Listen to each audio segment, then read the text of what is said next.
Hello class, welcome back. In this video we're going to be covering color, and I know this is a repeat lesson. We're just going to be covering it again, kind of like a refresher course, so we can get into color mixing and color theory and all that fun stuff. So today what we're doing, we are going back over the element of color. And color, it's simple to understand. We've covered this before in Art 1, and if you're in my Art 3 class, we covered it in Art 2, and so on. But color is when light comes in, strikes an object, all the other colors are absorbed into it, and then that one color that you see is bounced right back to you. So, for instance, this coffee mug, whenever light comes in, hits it, everything but purple is absorbed into it, and then that purple light is bounced back to you, which is what you see.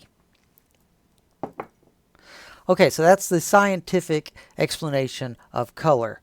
Now, color can be separated into three different types: primary, secondary, and tertiary or intermediate colors.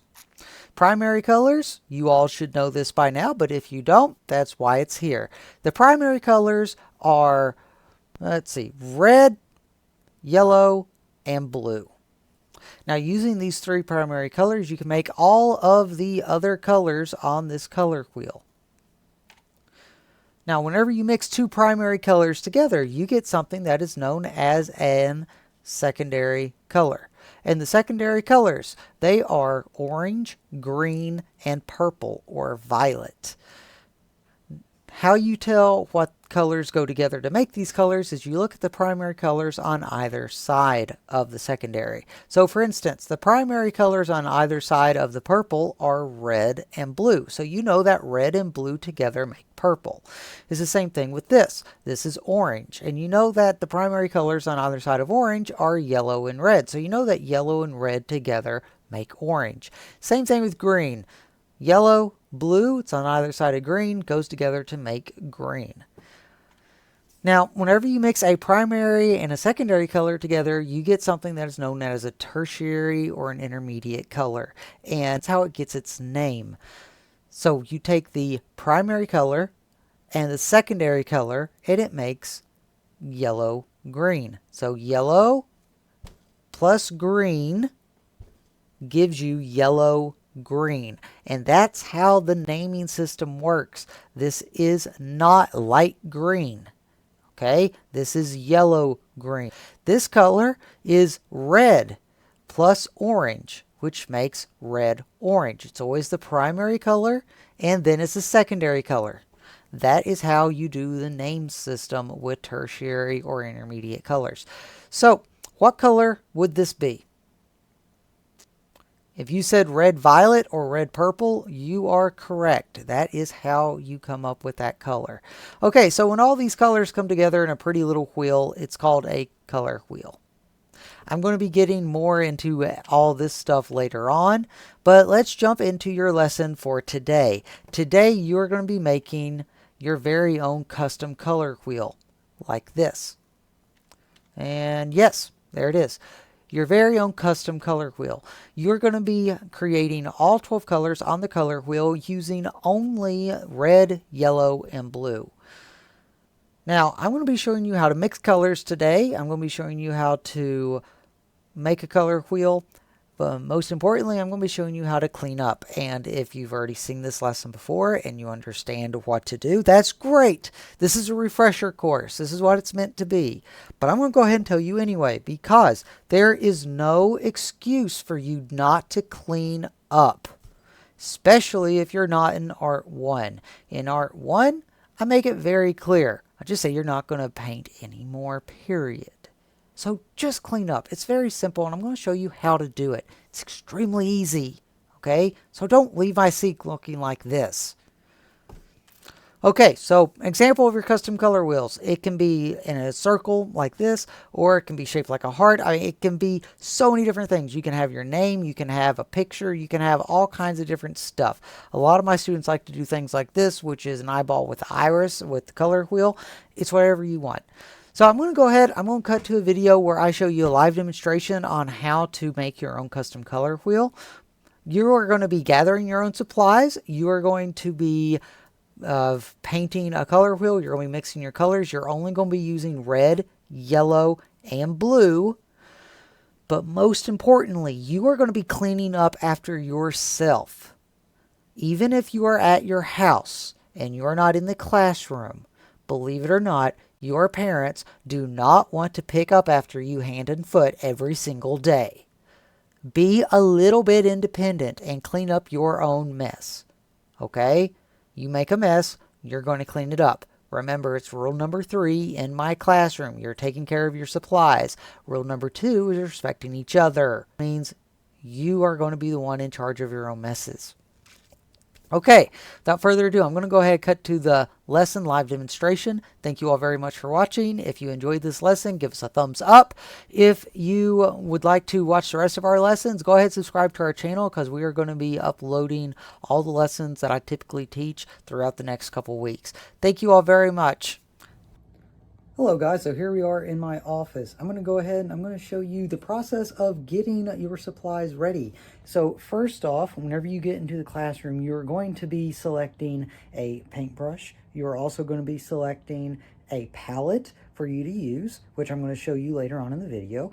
And you are going to be selecting your paint.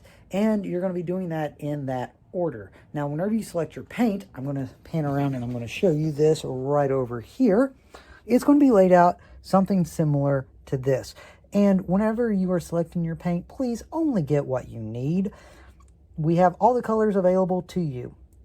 In this assignment, however, we are only going to be using red, yellow, and blue. And whenever I said only get what you need, the reason why I say that is paint is very expensive, believe it or not. And you can always go back up there and get more paint. You can never put paint back in the tube. So if you get more paint than you need, it's just going to end up getting washed down the sink. And I don't want to waste my art supplies. We have a set amount for each semester, and when it runs out, it runs out. This assignment, you're going to be making your very own custom color wheel. And how you're going to do that, you're going to be using just red, yellow, and blue. Those are the only colors you're going to be using. If you're following along at the house, know that you don't have to use paint, because if you don't have paint, there's other things that you can mix colors with to create colors. For instance, if you have food coloring, you can actually use food coloring to create these colors as well. Just make sure that you have red food coloring, yellow food coloring, and blue food coloring. If you don't have food coloring, or you don't have paints, or maybe all you have are watercolors, you can use these too. Just keep in mind, all you're going to be using is red, yellow, and blue. Okay, so once you have your paints, next you are going to need a palette of some kind. If you have a palette like this, this is great. If you don't have a palette like that, you can even use a plate, or if you have an egg carton, these little sections right here work awesome for palettes for your paint. So in little paint wells, this is great for that. Now, just a little DIY for you at home. You are also going to need a cup of water. And of course, you're going to need a paintbrush. You are also going to need something to wipe your brushes off with. This is just an old piece of fabric that I use to wipe my brushes with. You don't need anything fancy. Anything will do. In fact, if you have paper towels, that would be best.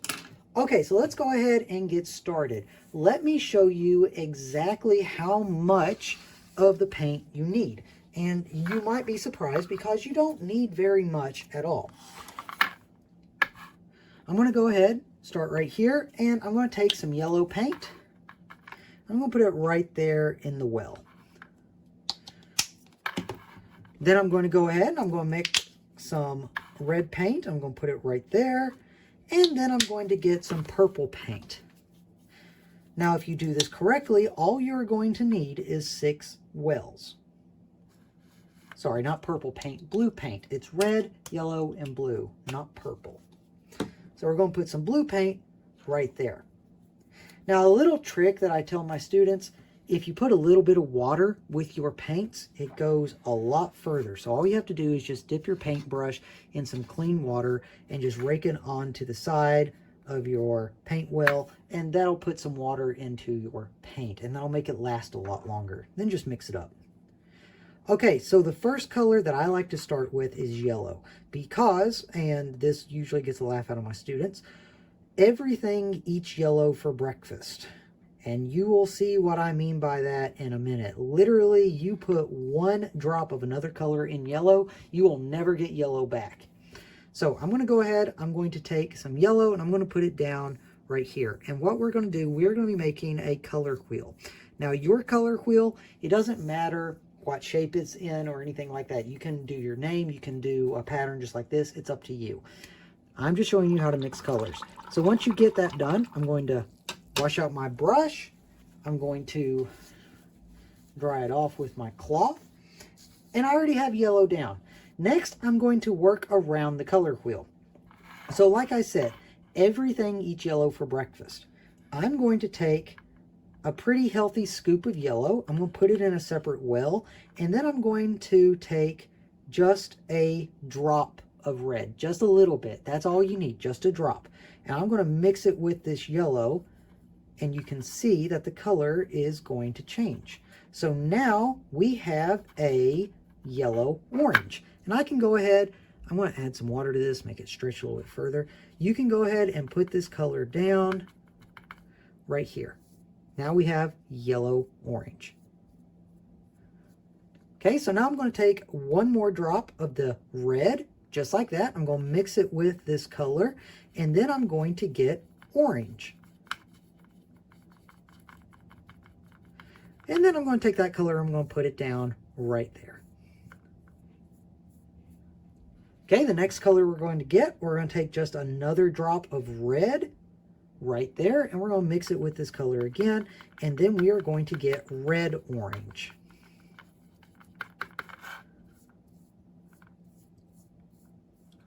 And then the final color we're going to do, I'm just going to go straight into red because the next color on our color wheel is straight red. There we have it. We go from yellow all the way to red. So now the next primary color we're going to go to is red to blue. And red and blue are both dominant colors, which mean they will take equal portions of one another to make purple. So I'm going to take one scoop of my red. I'm going to put it right over here in its own separate well. And then I'm going to take one scoop of my blue, about the same amount. Or actually, I'm going to take a little bit less than that amount. And I'm going to mix those two together, and it's going to give me a red violet because I have just a little bit more red than I have blue. Add a little bit of water to that. And that gives me a red violet. Okay, I'm going to add just a little bit more blue to that, and that should give me a violet or a purple. Now, I will mention that sometimes you get paints that don't like to mix well together. For instance, this blue and this red just don't like to mix well. So the purples I get are kind of dark. They don't really look too much like purple. They kind of look like a navy, but that's okay. Next, I'm going to go in, add just a little bit more blue, and we're going to get a blue violet. And we're going to go ahead and put that down right there. Now the final color that we need for the blues is just straight blue. So I'm going to take the blue and I'm going to put it off to the side. Okay, now we have one group of colors left, which is from blue to yellow, and those are the greens. So I'm going to go ahead and rinse off my brush again. I'm going to dry it off here, and now I'm going to go from blue to yellow. So as last time, I mentioned everything eats yellow for breakfast. So I'm going to take some yellow, pretty healthy scoop. I'm going to scoop it into its own well. And then I'm going to take just a drop. That's all you need, is just a drop of blue. And I'm going to put that right into the yellow. And that gives me a yellow green. And then I'm going to put that right here. So that's a nice yellow green. Now one more drop of the blue, And remember, that's all you need because everything eats yellow for breakfast. One more drop of the blue, and that is going to give you a nice green color. Put that right there. And then we take one more drop of the blue, and that is going to give us a blue-green.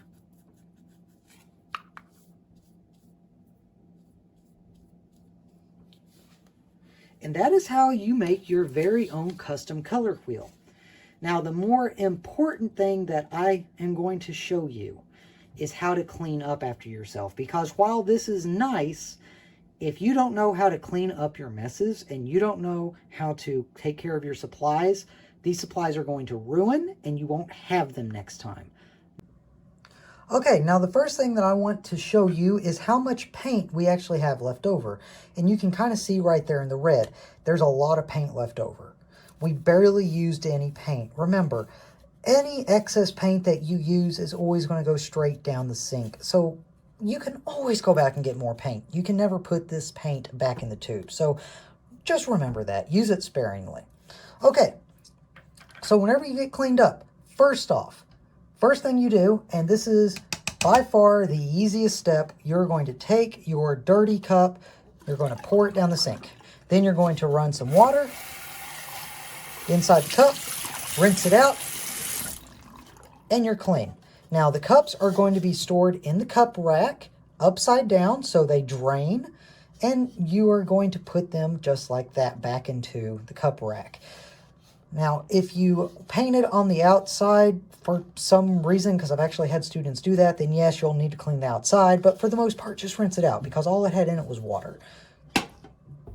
Okay, next you are cleaning your paintbrush. Paintbrushes are also very simple. And God forbid that you actually have to get your hands dirty, but yes, you do. It's art class. So sorry you're going to have paint on your fingers. But what you do, you take your paintbrush, you pinch it between your fingers like that, you fan it out while you're running it under the water. And that's all you have to do. Just a couple seconds, it's cleaned off. I like to tap it off just so we can get some of the excess water off. And when you store it wood part down. You put it into the paintbrush rack. Okay, where the drying paintbrushes go. You do not store them bristle down because if you store them bristle down, the bristles dry at an angle and then you can't ever use them because they're ruined. So wood part down is how you store paintbrushes. The next step, this is a little tricky for kids. It's the palette. And the reason why it's tricky, I want to ask you a question. Have you ever done dishes before? And if you said yes, have you ever washed a spoon before? What happens whenever you turn on the water and the spoon is facing towards you? Well, whatever is on the spoon goes whoop, scoops right back up and goes right back on you. I want you to imagine every one of these wells as being a spoon. And if they have paint on them, you do not want to hold it like this and turn on the water because the water is going to hit that and going to go whoop and it's going to go right on you. So don't do that. Instead, what you want to do, you want to hold it off to the side like that. And when you turn the water on, the water is going to splash on the backsplash. And that's fine because in the classroom, we have a metal backsplash across our sink for that reason. I don't care how much paint gets on that. That comes off. The paint will not come out of your clothes. So don't get it on your clothes. Also, if you're doing this at home, please be careful because if you don't have a backsplash, it'll probably get on your wall. And I can tell you from experience, paint on wall does not come off very easily. So let's go ahead and we're going to turn on the water. And we're going to go ahead and same thing as the paintbrush, you're going to get your thumb down in there and scrub this paint out because if you just run water over this palette like this, guess what? That's not clean. That's not clean at all. You will actually need to get your precious little finger inside of those wells and scrub them out. Look, that's how easy it is. And that's how quick it is. It takes no time at all. So please do not cut corners and say, oh, this is clean. No, it's not. Get your precious little thumb in there, scrub out the paint. And I know I just said don't hold it like this. I'm holding it like this so you can see in the video. You really don't want to do this because I am getting paint everywhere. But just a few seconds. That's it. That's all it takes. And then you're done. This palette is going to go upside down in the palette drying rack. We have one of those right next to the sink. There is no reason why this process should take you any more than 30 seconds. I have kids come up here and spend 10 minutes at the sink washing out their paintbrushes. Don't do that. It doesn't take that much time. You're not the only one in class. There's a lot of people that need to use the sink. So get in there, wash up, get out. Okay, thank you all very much for watching. I hope that you have enjoyed this lesson. And if you have, give us a thumbs up. Give us a comment down below. Let us know what you thought about it. If there's anything else you'd like me to cover, please comment down below.